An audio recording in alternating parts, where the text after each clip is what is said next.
ہم سے نا ہمارے عقیدے کی طرف بہت نا سوال کیا جاتا ہے. یہ بات ذہن میں بٹھا لیں، حق بیان کرنا اتنا آسان نہیں ہوتا. حق بیان کرنا اتنا آسان نہیں ہوتا. اور جو بندہ حق بیان کرے نا، سب سے پہلے اس کے مخالف اس کے اپنے رشتہ دار ہوتے ہیں. اشیاء ہو گیا، اشیاء ہو گیا، جرافزی ہو گیا. پہلے عاشق، پھر شیعہ، پھر کافر کہنے لگے. یا علی آپ کے عشق میں ہم ترقی کرنے لگے. ہم تو علی کے عشق میں ترقی کرنے لگے ہیں.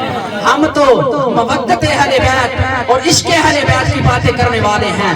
تو تم پوچھتے ہو کہ صحابہ کی عظمت کے قائل ہیں. قادری درویشوں، آج کے بعد اپنا یہ عقیدہ مضبوط کر لو. میں حضرت ابوبکر صدیق رضی اللہ تعالیٰ عنہ سے لے کر آخری صحابی رسول حضرت عبد الرحمن الدوسی تک ہر صحابی کی ادب اور تعظیم کی بات کرتا ہوں. صحابہ کی نالین میرے سر کا تاج. صحابہ کی نالین کو لگنے والی خاک خدا کی قسم میری آنکھوں کا سرما. اس سے بڑھ کر بھی صحابہ سے محبت کرے گا. اور تم پوچھتے ہو کہ صحابہ کے بارے میں عقیدہ بتاؤ، تو سنو.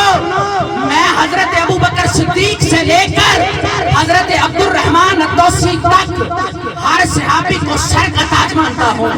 میں حضرت ابوبکر صدیق سے لے کر حضرت عبد الرحمن الدوسی تک ہر صحابی کی لگنے والی نالین سے لگنے والی مٹی کو اپنی آنکھوں کا سرما بناتا ہوں. لیکن جب بات علی کی آ جائے تو تن من دن سب قربان کر